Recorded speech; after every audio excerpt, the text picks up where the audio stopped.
Niner faithful, welcome back to the Niner Station. If you have not already, please like and subscribe this video and to our channel. Welcome back, Ryan and Mark. It is good to see you guys. I know we've been texting quite a bit, but a little bit has happened. Obviously, we're recording Thursday night, so the loss against the Vikings is clearly going to be a quick topic for us. Mark, I know I was wrong. We'll get into it later. But since our last recording, everyone, I do want to give a quick shout out to Kelsey and Ryan. My favorite couple, where I was the best man at the wedding, just celebrated their anniversary. So it's pretty cool to be back and talking to you guys. That's why we've had a delayed recording. And I also fell asleep and missed our time last night. So Ryan and Mark, how are you guys? Doing good, guys. Thank you, Tommy, for the quick wedding anniversary shout out.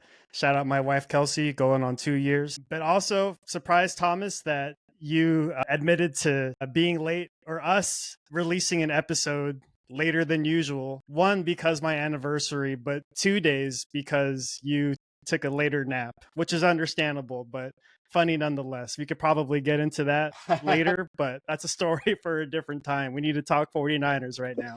But yeah, we can quickly gloss over the Vikings. It's always tough coming on here to record a podcast episode following a 49ers loss, but quick shout out to all of you Vikings fans who commented on our last video. You guys defended your team. You guys came in strong and believed in the Vikings, so kudos to you. Sometimes you just need to take the loss in the chin and just move on to next week. So, Mark, you were the only one to seem to have legit worries about the Vikings, and even on the last pod, you were on record calling it a trap game. So I hate to say it, but you called it, buddy.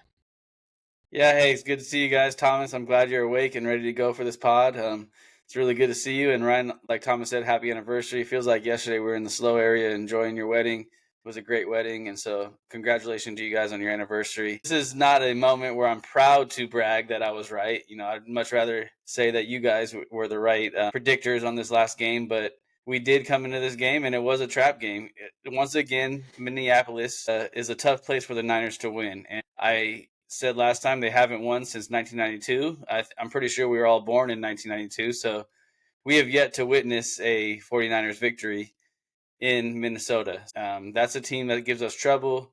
Purdy, even after the game, told Brian Flores, hey, your scheme is insane. You know, Brian Flores, in true Belichick fashion, was like, okay, thank you, and walked away. But this game kind of played out how I expected it to play out. Not a sharp game from the 49ers. Coaching mistakes, in my opinion, and I'm curious to hear what you guys think is the culprit for this loss. I have a lot to dive into here after I hear what you guys have to say, but what do you guys think is the main culprit for this loss against the Vikings? I think cockiness, similar to Ryan and I last week. I think the defense was, according to a couple media members close to the Niners, saying that, you know, the behind-the-scenes locker room chatter was, we're going to fuck Sam Darnold up, basically, was the theme. And that's not really what happened. What I saw was poor safety play on that 97-yard touchdown. Justin Jefferson, I think it was Odom and Jair Brown. Jair Brown. He split the safeties. We were in cover 2. The rule number 1 at safety in cover 2 is no one gets behind you. That's literally the premise of your defensive scheme for a safety in cover 2 is no one gets behind you. And he got behind both of our safeties. He slowed down for the ball. Our safeties were that far behind that they still couldn't make the play. I mean, that's why you see a stat line with Sam Darnold doing pretty decent against the Niners. I mean, there was other, a couple turnovers. If you just kind of look at what happened, Brock Purdy threw for over 300 yards. Jordan Mason ran for 100. So you think, okay, the Niners won. No, that's not how it went. Couldn't capitalize in the red zone. Again, we had multiple injuries from the game. Talking about a 17-23 loss like this is brutal. I kind of want to get through this as quick as possible because it is Thursday night and everyone has already suffered all week about thinking about the loss from Sunday morning. I mean, it's been a while since the game played, and I don't know. I just think that we should have won this game, but again, Mark, you were correct. Going away, playing in Minnesota, I was just wrong. So, Ryan, like you said, shout out to the Vikings fans that have commented and talked to us. You were correct. I underestimated your team. I thought that the loss of Daniil Hunter was going to change the ability for you guys to put pressure on the quarterback, and I was wrong. I think it was Judon that was in the game, and I mean, No, not even Judon. It was I think like a third round pick or something. yeah, Judon's on the Falcons. There was a guy tearing Trent Williams up because Trent Williams didn't show up to camp. Again, you can't hate on Trent Williams, but Trent Williams is getting dominated on the left that's what side I of the was line. thinking. Is like Yeah. our core for our O-line and our pass play is to boot right because Trent Williams is going to anchor the left, and that just didn't happen. So that kind of shakes things up a bit offensively for Brock, but I mean, he still did a pretty decent job. 28 for 36, 319 passing. One interception. Again, I don't think that a lot of this is due to Brock. I think it's due to the O-line not being there. So I was wrong. Minnesota kicked her ass. What's actually funny is I was working on Sunday. I got mandated. Got to rewatch the game with my dad and my mom at my parents' house in Sebastopol. And the first thing my dad says was, the Vikings their defensive line looks like they're on roids because they're just bullying our team up and down the field. And it's really surprising that Mason still rushed for 100 yards. But yeah, we got our ass kicked in Minnesota. Mark, you were right. Yeah, it was just all around a tough game. And Thomas, I like your answer a lot for what was probably our downfall, and it was certainly cockiness. Obviously in the last pod, you rewind it back, you and I were so cocky. I was even saying Sam Darnold was going to see ghosts, and here he goes ripping off the longest touchdown against the 49ers in franchise history. So totally making us eat our words. Brock Purdy, decent as he played, simply was outplayed by Sam Darnold. Sam Darnold had some nice passes, including that one to Justin Jefferson, just a dime. And Brian Flores just out-coaching Kyle Shanahan. We talked about it, the offensive line, that seemed to be a really sore spot. Cole McKivitz should get a lot of blame, Aaron Banks, and even our guy, Dominic Pooney, who's been solid the first couple of weeks. He didn't have his best game either. So yeah, I would start there, because you could look at Brock Purdy. People could say, oh, Brock could have done better. If he's the franchise quarterback, he should have done better for us. But it's kind of hard when you're kind of playing under circumstances like that. So when it comes to the Niners' performance, I was nervous about this. This is one of those games where Shanahan can kind of get too cute, and he did. There's a few moments in the game where I kind of knew we were in trouble. The first one was when we opened up with 3 straight passes. We've been running the ball really well. Mason has been averaging 5 yards a carry, and we open up with 3 straight passes, 3 and out, and we punt the football away. The defense kind of they hung in there, in my opinion. I think that we can talk about this a little later. Fred Warner solidified himself as the clear front runner through 2 weeks as the defensive MVP of the league. The guy's got a pick. I think 3 or 4 forced fumbles, tons of tackles. Like, the guy is absolutely a stud. We sent you guys a video earlier where podcast was talking about how the stat line he had was insane. Just in this game alone, I think he had 3 forced fumbles, if you count the one where Sam Darnold got the ball punched out on the sideline, a pick, 9 tackles. The guy's all over the field. Plus offensively, though, plus pass breakups. Yeah, like, the guy is a stud. Offensively, though, I think that's where we lost the game. And I think specifically Shanahan trying to overthink the situation cost us the game. And, I want to preface this next comment and these next statements. And I don't think there's a better coach for the 49ers than Kyle Shanahan. I don't think that he needs to be fired. But this is one of those situations where, as 49ers fans, we've been stressing this since he's been hired, where it's like he has these games where he clams up. I'm going to just point to 3 situations. I woke up on Sunday morning, early game, had a nice breakfast, ready to watch the game. I said, I'm going to whip my phone out and I'm going to take notes throughout the game. And so offensively, the 3 things that stuck out to me, other than 3 straight passes, was 4th and goal from the 1. That one right there was really shocking to me when we come out, 4 wide in the shotgun, when Mason's been averaging 5 yards a carry. Why not line up Juszczyk on the left side, offset eye, put Kittle next to Trent Williams and say, hey, Minnesota Vikings, we're going to pound the rock right here. Stop us. You have all-pro tackle, all-pro fullback, all-pro tight end with a running back that's very powerful and strong. Just run the ball off tackle to the left and score a touchdown. Do not get cute in that situation with a 4 wide look. And then, another part of the game that I am questioning Shanahan on is later in the game when we score the touchdown. We're down, I want to say 20-7. We score the touchdown late in the third quarter, maybe early fourth quarter.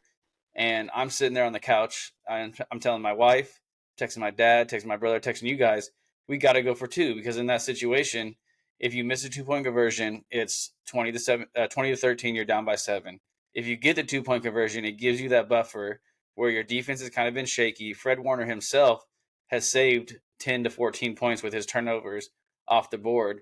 Where if you give up a field goal there, now you're still within a touchdown and 2-point conversion, and we kick the extra point, and it cost us because we scored that touchdown at the end, and it was still a 2-point game because we kicked the extra point. And so, to me, as much as the offensive line didn't play well, the defense was giving up a lot of third downs. I think it was like 8 for 13. It was not a good defensive performance. A lot of third and long conversions for the Vikings. To me, Shanahan blew this game on offense by the aggressiveness. I like it, but not being strategic with the aggressiveness. Like I said, on fourth down, you're throwing the ball for 4th and goal from the 1.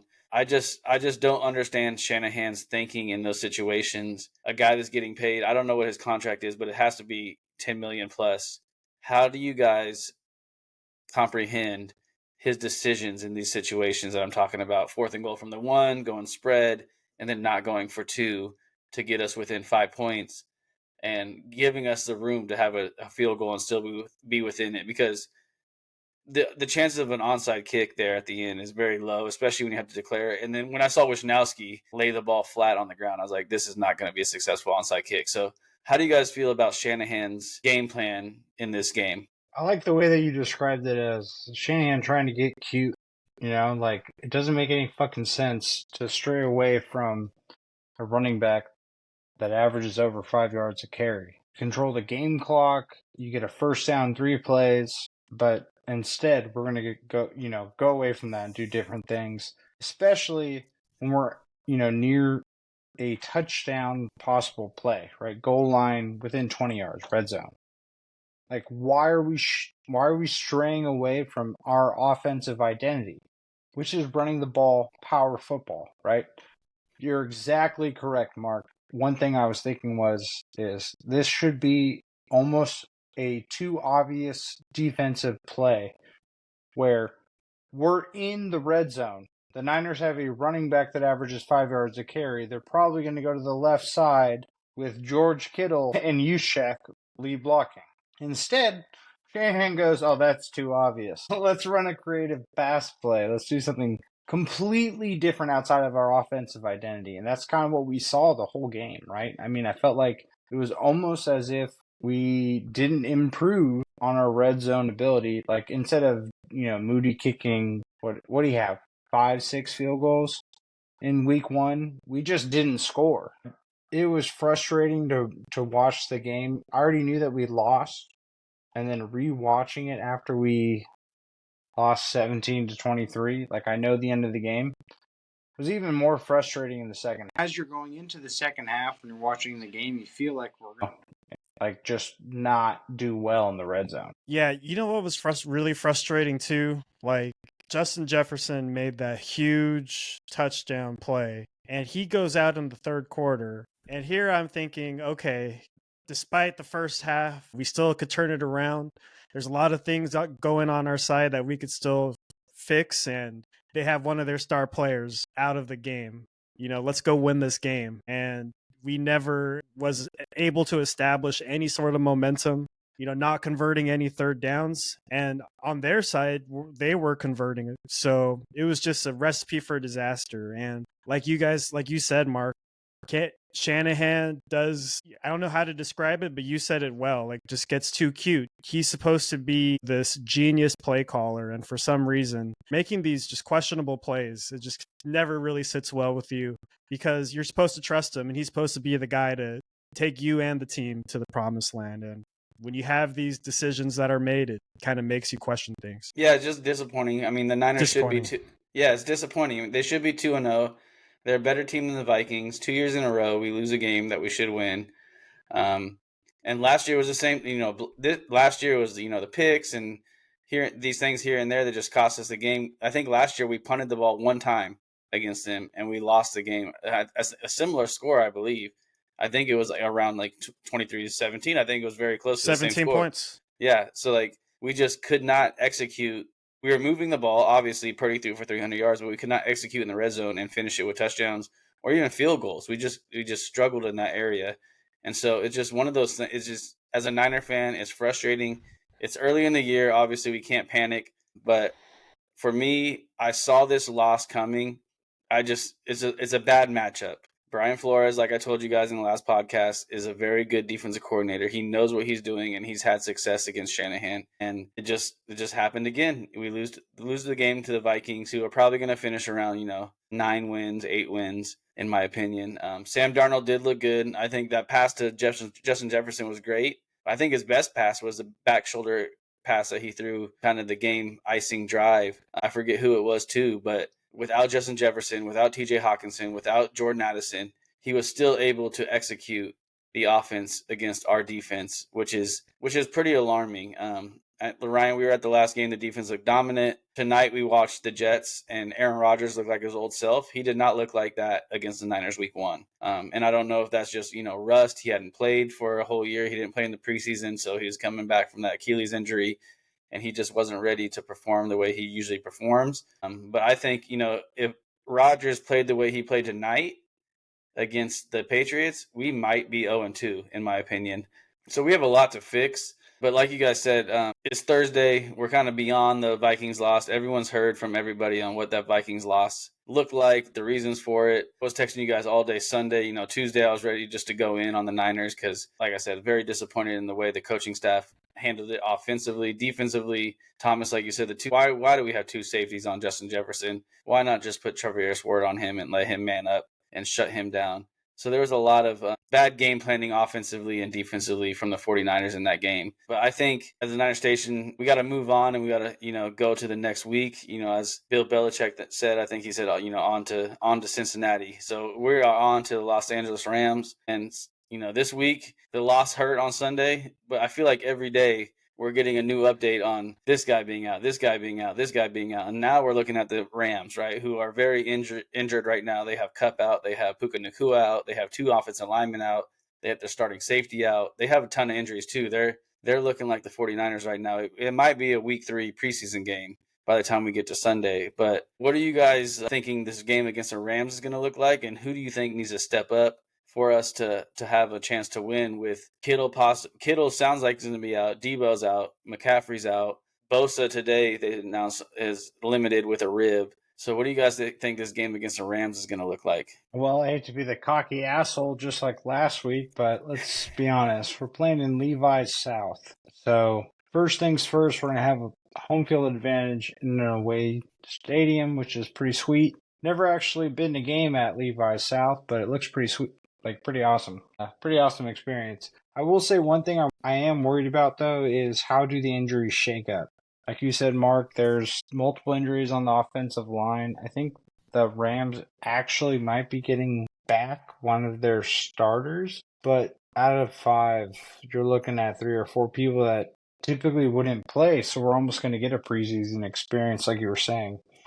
How does that match up with our O-line? How does that match up with things like, obviously, McCaffrey being out, so Jordan Mason's the starter. You got George Kittle out. You got, like you said, there's other people like, Bosa popping up on the injury reports and whatnot. And Travis Ward it's just on the injury report. Yeah. It's not refreshing after a loss where I'm very disappointed in the Niners. Like, I was very cocky last week. We should have won. Am I going into this week thinking kind of the same way, though? Yeah. To be honest, we usually do really well against the Rams in Levi's South. I do think all these things are problems. I think it's going to be a much closer game than the NFL. I mean, I think the NFL thinks it's going to be close. They're probably going to call it close. We'll see how the holding calls go. The spread is still 7.5 Niners. The last time I checked. Yeah, I'm taking the Rams to cover that all day as a betting man. But I mean, without Cooper Kupp, without Puka Nacua, is Matthew Stafford going to be able to throw the ball and complete it against our corners? Right? We have Travis Ward, who's in or out. But either way, Deommodore Lenoir, if he was our number 1 corner, can lock down Demarcus Robinson and Tyler Johnson.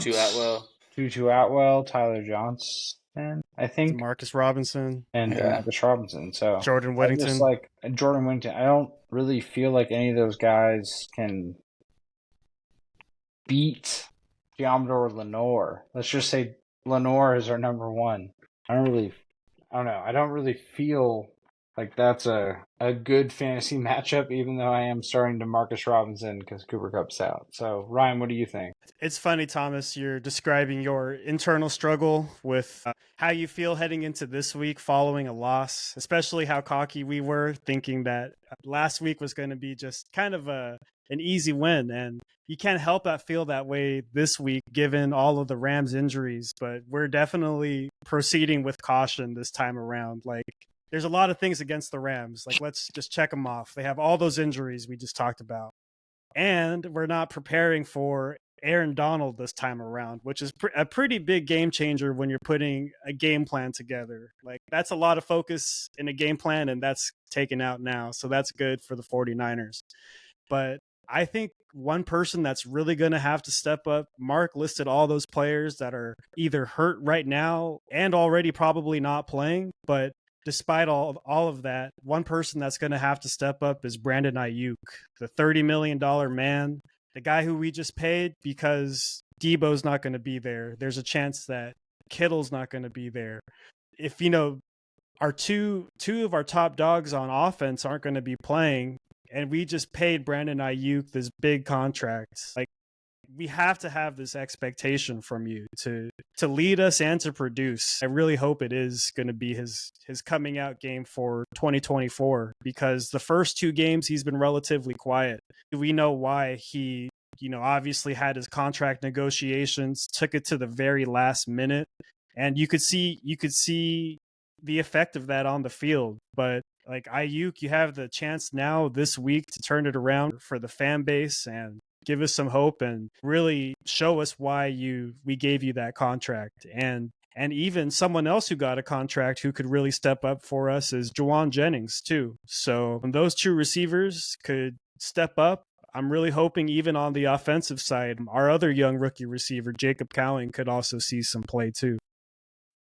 Yeah, Ryan, you brought up exactly what I wanted to talk about with this game. Is with all these weapons out, everyone talks about Brock Purdy he's only good because they call it the Avengers, right? He's got all these guys out there that are just playmakers, and all he has to do is just throw it to the open guy, and that any quarterback can do it. Which, as Niner fans, we know that's not true. We witnessed tons of quarterbacks come through the Shanahan system and fail. Garoppolo was okay, but we saw, when Garoppolo wasn't healthy, the Niners offense was not good. So for Brock Purdy this week, it's an opportunity to step up. And Ryan, you're 100% right.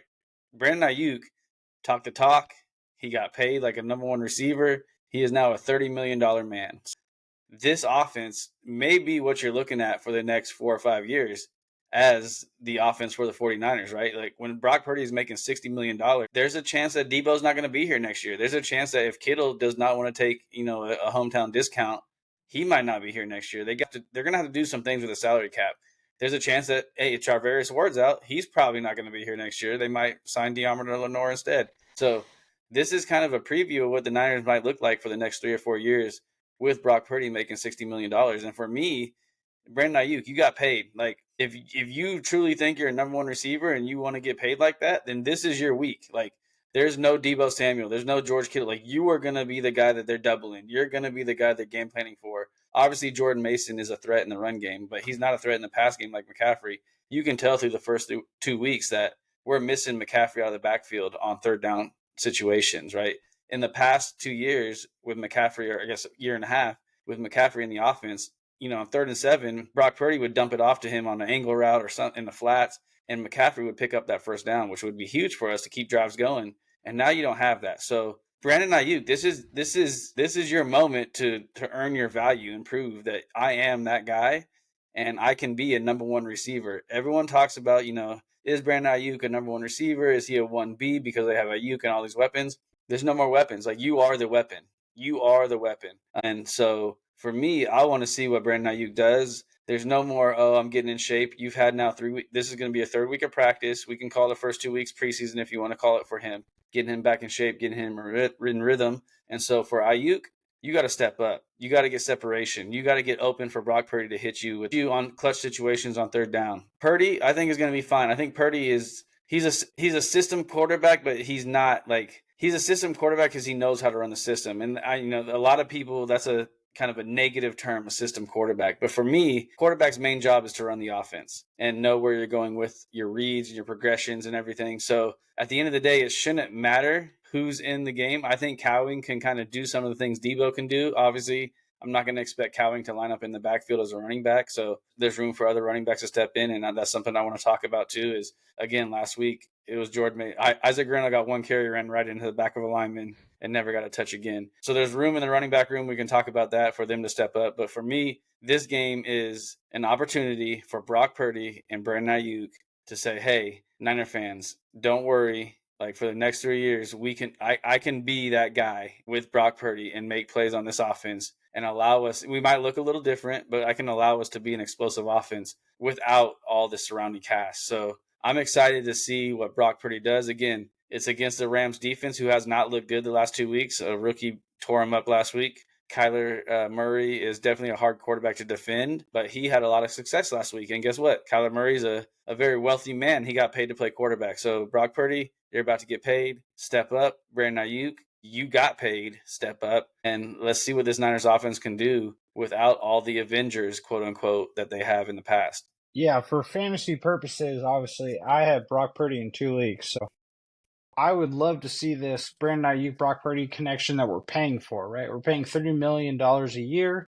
I want to see something like 135 yards, 2 touchdowns, right? That's what that money entitles. Those are Justin Jefferson numbers, Tyreek Hill numbers. If you want to make that kind of money, you got to put up those kind of numbers. Jordan Mason on the flip side, right, we're not paying Brock Purdy, so you're right, though. This is going to be the roster next year, Mark. What you were saying, and Ryan, what you said is this is kind of what we're looking at in the future, right? This is going to be, unfortunately, like what it might look like without our current starters, without our Avengers. And I do think that we have a chance here to capitalize on an injured Rams team, but again, trap game.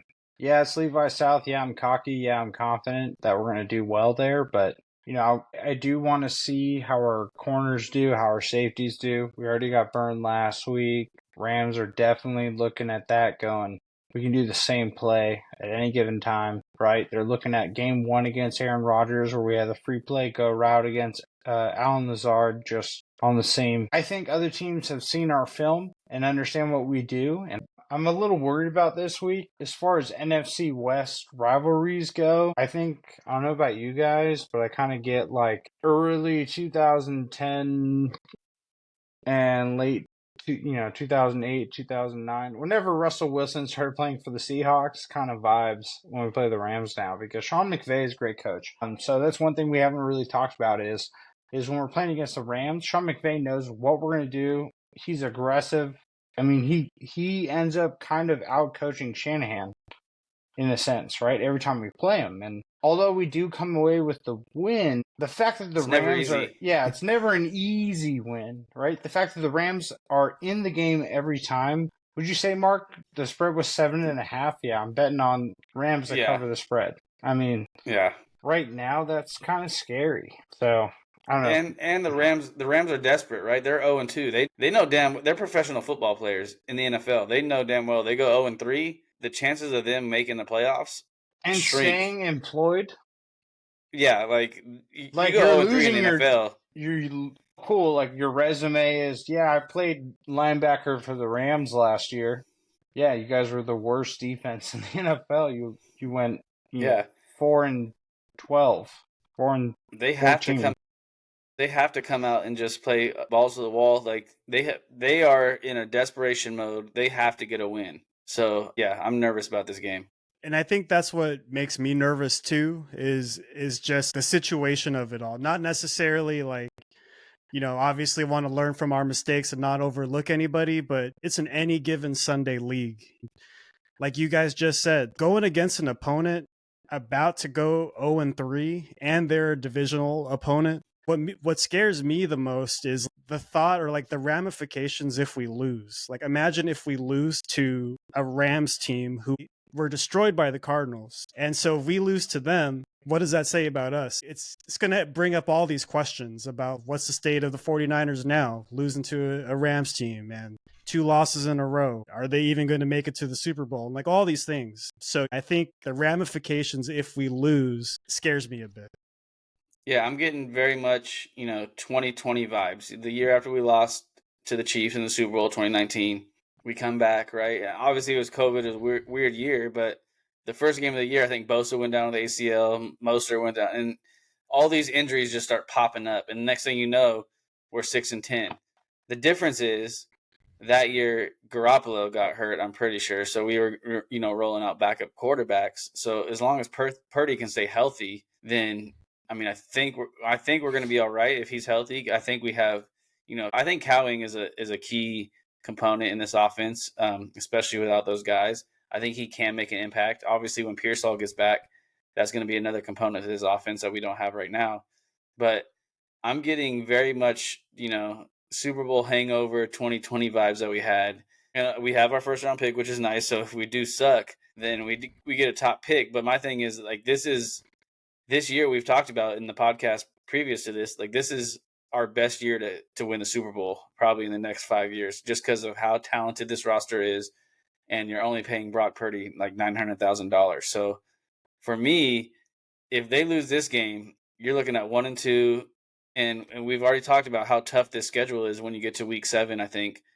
And you go down that gauntlet, like the Chiefs, Cowboys, Bills, all those, like we talked about, they need to start like 5-1 just to give yourself some breathing room. And so if you start 1-2, now you're looking at a pesky Patriots team. Obviously they got blown out this week, but they're going to have like a mini bye. I think Gerard Mayo is a good coach. I think defensively he's going to have some things dialed up with that extra time to prepare.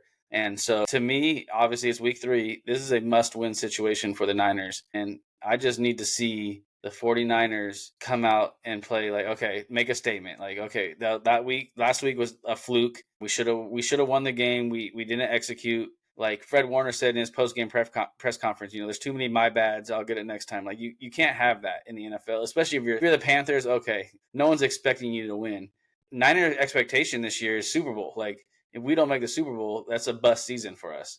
If we don't win the Super Bowl, you could argue it's a bust season for us. So for me, you have to come out and make a statement this week. And I really need to see an improvement from the defense. Last week against the Vikings, we only gave up 23 points.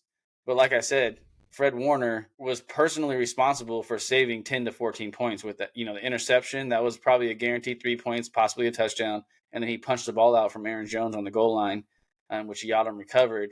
So right there, he saved 14 points. That could have easily been, a 35-17 game. I'm very curious to see the Niners. As long as Shanahan's been here, they always answer back after a loss. And like you said, Levi South, we've done well, but this game is very nerve wracking. Thomas, you said McVay has outcoached Shanahan the past few times that we've played him, and the only difference is we've just been more talented, in my opinion. Like our guys just make more plays, and we've kind of caught them without being fully healthy. Cooper Kupp was hurt last year. And so I think that the Niners need to come out, pound the ball. I think that the Niners need to get other running backs involved other than Jordan Mason. Use Garindo, out of the backfield as that third down, check down back. He's not a good running back in my opinion, and based off what I've heard. Larry Krueger, we talked about yesterday, Ryan. Larry Krueger on his podcast said, Niner fans are saying, oh, it was just one carry. He ran into the back of the lineman. Larry Krueger is like, I've been to every practice. He does that all the time. He's not a good running back right now. Like he's not a zone running back. So they got to figure out ways to get these young guys involved. Shanahan, like we've talked about, does not like rookies, apparently. And so this is a game where he's going to have to lean on rookies, I think, in Garindo and out of the backfield in the passing game, some screens, some angle routes, some of those passing schemes from the running back. And then also Cowing, getting him the ball in space and seeing what he can do. The Rams don't have their starting safety, and they don't have Aaron Donald. And so offensively, I just need to see them step up and attack this team. Like it's just one of those games where if you're a Super Bowl contender, you make a statement. The Chiefs are not going to lose this game. The Bills are not going to lose this game. So for me, I just need to see that bounce back game. And if they lose this game, there's going to be a lot of question marks, because after the Patriots, we have the Cardinals, who I would argue right now are the second best and maybe played the best football through the first 2 weeks in the NFC West. Remind you, the the Cardinals beat the Rams 41-10 last week. Yeah. And Marvin Harrison Jr. has just been unlocked. He had 2 touchdowns last week. He's heating up. He for wasn't. Sure. He wasn't really at the point, and I think we can all agree that coming out of week 3, worst case, we said 2-1. Right, going into week 4, 2-1. Worst case, we lose to the Vikings, we lose to the Rams. One of the two. That's kind of like our worst case scenario. We're in that worst case right now. Right, we're 1-1. We're not a good team. We don't have a good standing. We are in a situation where we have to beat the Rams. It's a must-win game. The thing I'm worried about the most is, can we hang? Now, Talanoa Hufanga is supposed to come back. It's going to take George Odom out of the game. That is a big difference on the defense, right? They don't have Cooper Kupp. They don't have Puka Nacua. We're going against Demarcus Robinson as their number 1. Tutu Atwell, Tyler Johnson, Jordan Whittington, Kobe Jackson, I think is their starting tight end. Guys that should – Kobe Parkinson. Guys that – Exactly. These are things that we should be able to cover. However, again, we lost to Minnesota last week. I was wrong. Same situation where we're looking at a team where we should be able to cover based off the depth chart. So we'll see how that goes. I'm a little worried, though. Again, we need to come out of here 2-1 going into week 4 against the Patriots so we can be 3-1. Like you said, Mark, we're about to hit that stretch in a couple weeks, and we need to have a buffer where we have these wins early on in the season and an away game against the Rams with their current injury situation, even though they might be getting a tackle, I think, back, maybe a guard, but they have a decimated offensive line, decimated wide receiver chart or depth chart. I think that we absolutely have to win this game, but I am nervous on how that happens, right? We're going to need a lot of things to go well. We're going to need the Niners to go back to their identity, running the football, playing bully ball. We see a beat-up offensive line. Our defensive line and our linebackers should be blitzing. We should be attacking Matt Stafford, who can't run the ball. He's not a rushing quarterback. We should attack him. We should do our job. Is that going to happen on Sunday? I think we're in the afternoon slot. 125. Yeah, we'll find out. I mean, I don't know, but my thought is exactly what you were saying, Marcus. We got to come away here with a win. It should be an away home game, Levi South, right, as we call it. I mean, there's going to be more Niner fans there than there are Rams. We got to come away with a win because we're going to go into a stretch of our schedule where coming out of here, going into week 4, we should win. So we should be 3-1 going into week 5. We have to have the win differential also in the tiebreaker for the NFC West. Because right now, if we don't beat the Cardinals, it's going to be tough sledding. So, I mean, we'll see how it goes. Totally agree. The motto at this point, whenever we face divisional opponents, should be sweep the West for sure. This year especially. And you brought up Talanoa Hufanga. I think I heard a point on a podcast where Jennifer Lee Chan mentioned that I think Jair Brown and Talanoa Hufanga together as a tandem, safety tandem, don't have much actual playing time together. So it's actually going to be pretty interesting to see how they mesh, how they communicate with each other, how they communicate with the rest of the defense. Another game with Nick Sorensen. So we'll see how that goes. I'm really interested to see how the defense operates and communicates. But another thing to monitor, we lightly touched on it, but it's been reported that Kittle did miss practice today, Thursday. So when this podcast gets released on Friday, we'll see his status. But if not, we're gonna see a lot of Eric Saubert at tight end if Kittle is not going to be playing. And he was a surprise roster addition, made it over guys like Cameron Latu. So we're gonna see what he's made of if Kittle can't go this week too. Yeah, Saubert had some big catches actually last week in the game. I think he's a pretty solid number 2. This might be an opportunity to unleash Mason Pline if Kittle is not healthy. Mason Pline might come in and be your kind of receiving tight end. You know, a concern for me though is even with all these guys hurt, the first 2 weeks when they were healthy, the Niners, I was looking at stats all week with Purdy, right? He's leading the league in passing yards. He is leading the league in completion percentage above expectation, which means, again, it's a kind of very in-depth stat, but essentially is the separation with your receivers. He's throwing the ball in the tight windows because the Niners receivers are not getting space. They're not separating from the defenders. He's having to make tough throws. He threw one pick. He had that fumble, which was kind of weird, slipped out of his hands. Can't blame the rain on that one. But for me, like, I need to see Shanahan like open up the playbook and let these speed guys, Cowing, get in and make plays. Saubert, I think, is going to be okay in a block. I think he's pretty close to Kittle in the blocking game. I don't think he's as dynamic as a receiver, obviously, but that's where you can bring in those guys like Mason Pline. With, what's interesting is I think you guys listen to Middle Class Podcast. He actually interviewed Jay Gruden on his podcast, and I was listening today, and Jay Gruden was saying, Shanahan is the best run game coordinator in the league, but he said he is the last coordinator I would look to develop a passing game. He said his passing game is very vanilla. There's not a lot of downfield looks. If the run game is not working, his passing game is pretty much obsolete. So this is an area where I think the Niners need to step it up. Purdy can only do so much. I mean, the guy is, for what's happened in the first 2 weeks, I have not been disappointed in Brock Purdy's performance. He threw for 300 yards last week. I think it was like a 78% completion percentage, which was like 4% higher than the other, like the closest guy, which I think was Derek Carr, who's having a great start to the year too. But this is a situation where, the 49ers are going to have to dig deep and figure out, what's my identity. And Thomas, you're right. They need to get back to that identity of running the football, but that entails giving guys the ball other than Jordan Mason. So do you guys expect to see a little more diversity in the run game as far as personnel at running back? Maybe a Patrick Taylor, maybe they bring up a Keyshawn Vaughn to give you a little more, dynamic runner instead of Isaac Guerendo. What do you guys think from the run game that we're going to see? Do you think it's going to be another 20 carry, 25 carry game for Mason?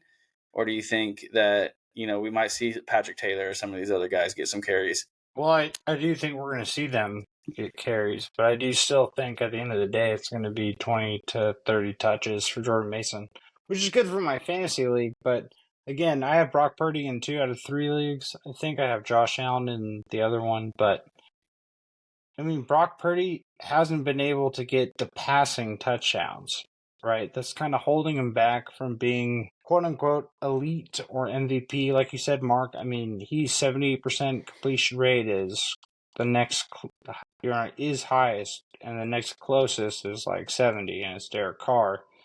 Derek Carr is getting his stats padded from, Rashid Shaheed, whatever his name is. We've done this. We've already joked about this a couple times. Can never get it right, but man, yeah. As far as running game goes, we need to put Pat Taylor in. We need to put Guerendo in, even though he's not that great. Like you said, Mark, he's Mark Sanchez 2.0 with the butt fumble. Jordan Mason getting 25, 30 touches again is not going to be the recipe for a successful season to get us to the Super Bowl. He's going to end up getting hurt just like McCaffrey. So, do we just risk it and let Jordan Mason do his thing? Maybe, but I don't know about you guys, but I do worry about the running game, like Mark said. I think that if we end up giving Jordan Mason 25 to 30 touches a game, we're going to be in the same boat come week 8. And it's going to be, is McCaffrey healthy? And we're going to force him back, and he's going to be good for 1 year. I mean, we need to start to cycle in Patrick Taylor and Isaac Guerendo, even though it's not exactly the situation I'd want to be in. So, yeah, Mark, the running back game is a little weird. I agree. You guys touched on all the big points. Obviously, for the sake of Jordan Mason's longevity for this season, you obviously want to see him get or spread the ball a little bit more, give touches to the other 2 backs. But also, we've kind of seen, in terms of the running back production, we still get a lot of production from our running back. We always have in a Kyle Shanahan offense, but it's just the way that Shanahan uses the running back with Mason versus McCaffrey that there is a little difference, and you can notice it. It's almost like that Steph Curry effect where Christian McCaffrey, he just commands so much attention, so much gravity goes his way, and you could do a lot with that. And obviously we use McCaffrey in every which way. And I think something that I would like to see when Jordan Mason does get his touches is maybe open him up in the pass game a little bit more. He's been working on it. He's been working on that jugs machine. And if we do want to have a different component to the offense, not be so one-dimensional, maybe that's another outlet that we could explore to open things up. Yeah, our running back passing game has been kind of non-existent. I don't know how many completions Purdy has to running backs, but I don't think it's many. So that's a key component to our game that's missing. Like I said earlier in the pod, like that was a huge, factor on third down for the Niners last year. There's a lot of third down conversions that were picked up by McCaffrey in the passing game. So we need to have, as long as McCaffrey's out, we need to find someone that can do that for us. I want to ask you guys a question. What is your thought on the Debo injury? Because we hear it's a calf strain, right? And so it's only going to be 2 weeks. But we also heard with McCaffrey's calf strain that it was going to be 4 weeks in the preseason. Like he's just going to stay out of the preseason, he'll be back, and the next thing you know, he's out 6 to 10 weeks on the IR. Do you believe what the 49ers are saying with the Debo injury, that it's just a minor calf strain, he'll be back in a couple of weeks? Or do you think we're going to hear an update maybe on Tuesday next week? Oh, Debo's calf strain is more significant than we thought it was going to be, and he's going to be out for longer than we expected. Oh, 100% doubtful. This week, I think that's his Debo's status is doubtful. Counting him out this week, 100%. If you have Debo on your fantasy team or your best ball team, I am sorry, but he is not playing this week. Is he playing next week?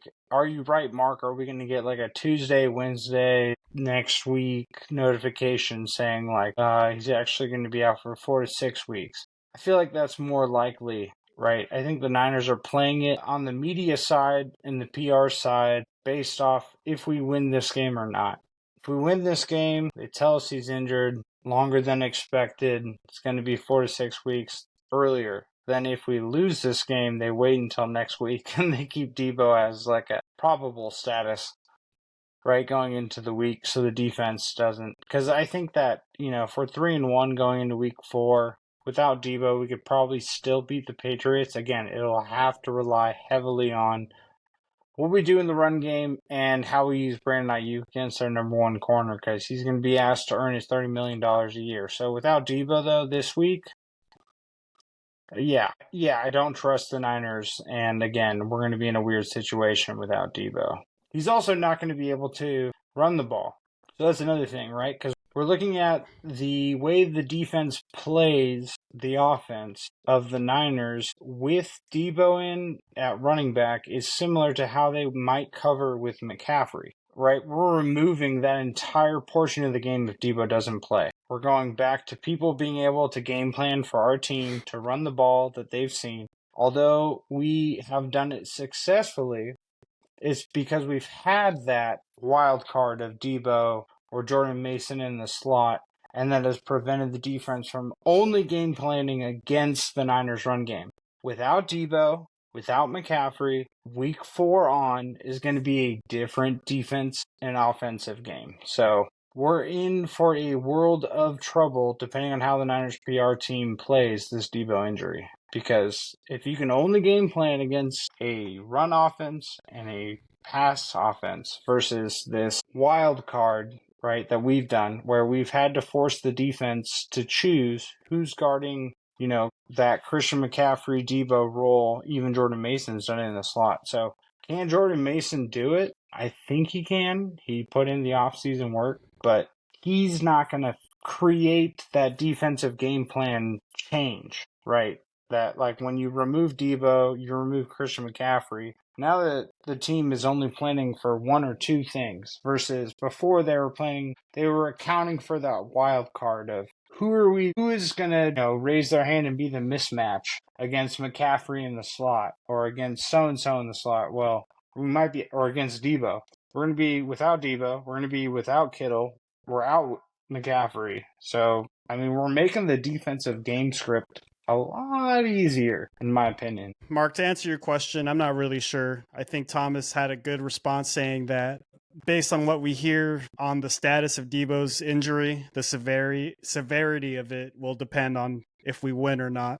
because I've already heard some like messaging going around that, and this is with McCaffrey, right? Like depending on the severity of the calf injury, it could spread down to the Achilles or spread to the Achilles. And if we lose, I could imagine we would hear something like that with Debo, like, hey, the calf injury is a little bit worse. It's kind of spread to the Achilles tendon. We need to be a little more careful. So that's what we do. But we'll see. Don't want to be too much of a Debbie Downer. I still do believe in the 49ers. I like our chances. I really do hope we see that Brandon Ayuk coming out party this game, because I think the whole fan base deserves to see our $30 million man do work. Yeah, he's definitely gonna have to show up.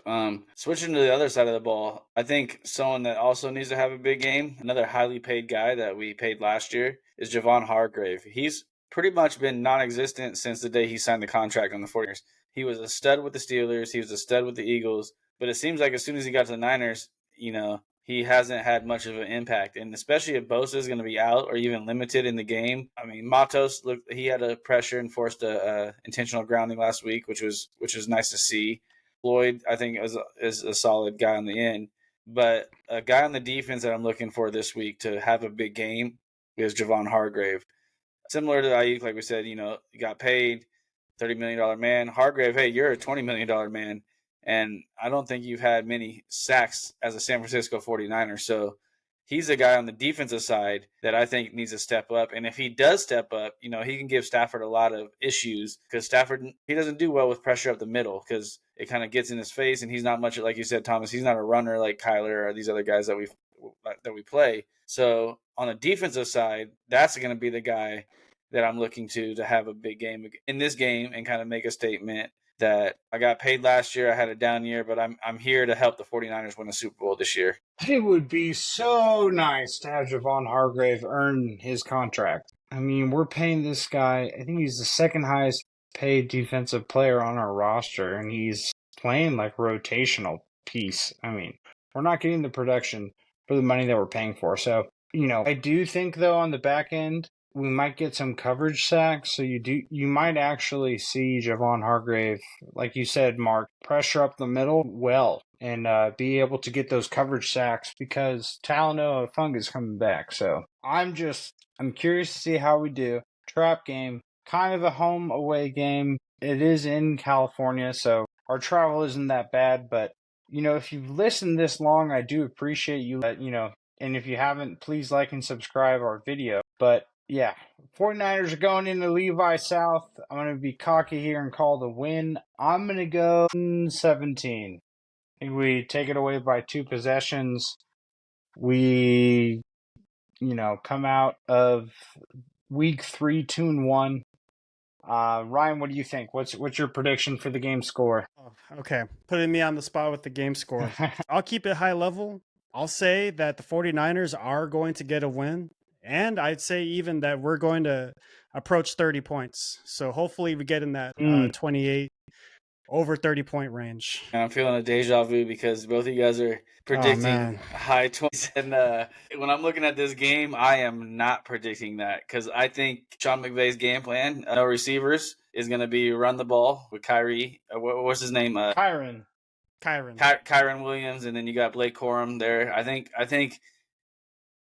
Sean McVay's game plan is going to be run the ball and limit possessions for the Niners. And I think with the Niners' struggles with the injuries on offense, I think when they do move the ball, it's going to be long possessions. I think if they're going to score touchdowns, it's going to be 8 to 12 play drives, eating up 5 to 8 minutes on the clock. So I'm predicting more of a lower scoring game. I do expect our defense to hold them under 15 points. So my prediction on the game is going to be 17 to 10, 20 to 13, something along those lines, where it's kind of a low scoring, kind of old school defensive battle, right? A lot of injuries on offense. Both teams are going to run the ball, kind of try to have possession. The Niners are actually leading the league in time of possession. I think it's like 34 minutes a game in time of possession they have. So I think I'm predicting, a 20 to 13 game for the 49ers, kind of a slug them out, early in the first half. I wouldn't be shocked in the first half if you're going to halftime 7-3, Niners, hopefully. But I'm predicting a very low scoring defensive battle, time of possession, run the ball. Vay gets away from his kind of pass happy ways that he's been with Stafford there. And so, yeah, I think my prediction is 20-13 49ers, but a very, very, knock them out, drag them out type of game where we're going to be on the edge of our seats, not comfortable until the final whistle of the football game. Mark's making it sound like it's going to come down to a Jake Moody field goal. Well, I hope it's not that close, and we don't have to rely on our boy Jake Moody, Money Moody. But, thank you for listening this long again. I just wanted to do a quick surprise score alert and pregame. Mark thinks it's going to be a one-score game. Ryan and I think it's going to be closer to 32 scores apart for the Niners. And we'll see how it goes on Sunday. But if you listen this long, thank you again. Again, we love our fans. We appreciate everything you do listening to our podcast this far. If you haven't already, please like and subscribe this video. Or subscribe to our channel and like the video. But let's end it out here, guys. Bang, bang. Niner gang. Niner gang.